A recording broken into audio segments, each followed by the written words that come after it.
Senador Requião. Senadora Vanessa, o assunto que Vossa Excelência aborda é pertinente, é atual e é muito importante. Mas eu quero me reportar à época da Constituição de 88.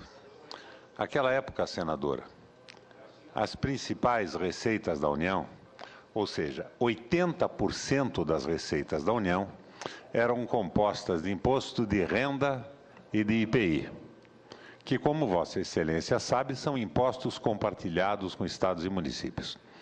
E as contribuições financeiras não ultrapassavam 20%.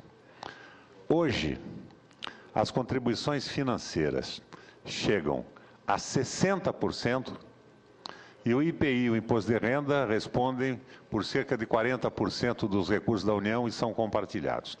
Então, só para um raciocínio inicial, estados e municípios, independentemente da forma de distribuição do fundo de participação, perderam a metade do que recebiam, no conjunto, porque de 80%, o Imposto de Renda e o IPI caíram para 40%. Por que isto aconteceu, senadora Vanessa? Aconteceu em função daquela política de privilegiamento da dívida pública. E a dívida pública brasileira é simplesmente fantástica.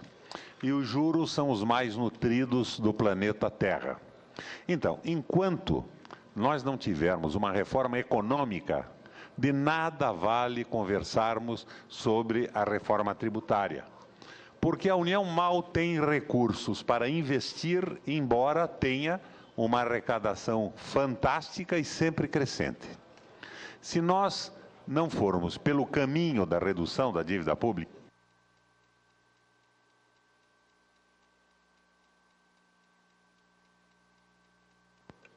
e quero dizer a Vossa Excelência que já estamos enveredando por esse caminho. A redução dos juros realizadas pelo governo da presidenta Dilma vai nesse caminho. Nós já estamos com mais ou menos 5,5% de taxa de juros anuais, a taxa básica, a taxa Selic. E agora há pouco o economista Assis, com o qual eu conversava, me dizia que os Estados Unidos está com 3,5%. Então nós estamos baixando bem. Mas enquanto o Banco Central continuar como guardião da moeda, e não como é no resto do mundo, o guardião da moeda do desenvolvimento econômico e do emprego, na linha daquela modificação proposta pelo senador Lindbergh, que por passes de mágica, depois de ter sido votada à unanimidade na Comissão de Economia, desapareceu da pauta, nós vamos continuar com o problema. E não existe reforma tributária, mudança na distribuição dos parcos recursos do Imposto de Renda e do IPI que possam resolver o problema. Então, o passo principal é a redução dos juros e controle também da entrada de capitais, redução de impostos, aumento de salários, retomada do crescimento do mercado interno, porque nós estamos indo vagarosamente ladeira abaixo. O crescimento de 2,5% já foi ridículo. E janeiro e fevereiro anunciam uma redução deste crescimento econômico. Nós estamos trabalhando com algumas fantasias. E eu passo essa informação, produto também da discussão que tive agora há pouco. Nós temos a menor taxa de desemprego da história do país. Mas por que não se considera o subemprego? Por que um sujeito que vende pipoca na frente de um cinema por 5 dias é considerado empregado?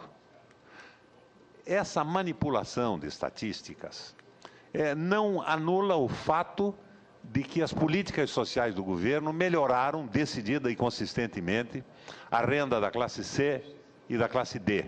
Mas nós estamos trabalhando com artifícios estatísticos e nós não estamos bem neste caminho. A presidenta Dilma abriu os olhos, eu acho que o seu desempenho em Cartagena foi irrepreensível, é o que eu gostaria que ela tivesse feito, e fez, mas na verdade ao lado de um discurso correto. E o discurso é a praxis, mas a mudança, ou seja, o discurso em ação, em grego é a poiesis, É o discurso, é a transformação em ação. No que diz respeito à Poiesis, nós estamos extraordinariamente tímidos. E essas medidas que estamos tomando agora, embora tenham uma praxis correta, têm uma Poiesis tímida. E mesmo que fossem mais enérgicas agora, em função da inércia do processo econômico, não teriam tempo para evitar o desabamento da economia nos próximos 6 meses a um ano. E nós vamos sofrer esse desabamento. É claro que existem medidas que podem ser tomadas, mas não estão sendo tomadas. Eu vejo um discurso correto e uma timidez razoável na implementação de medidas. E a medida é o enfrentamento da política global. É o enfrentamento da política global com a ampliação do mercado interno.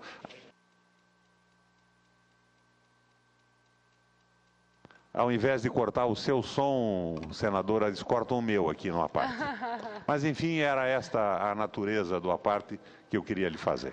Eu agradeço, senador Requião. Na realidade, é o meu som que está cortado. Vossa Excelência faz uma parte ao meu pronunciamento e que eu fico...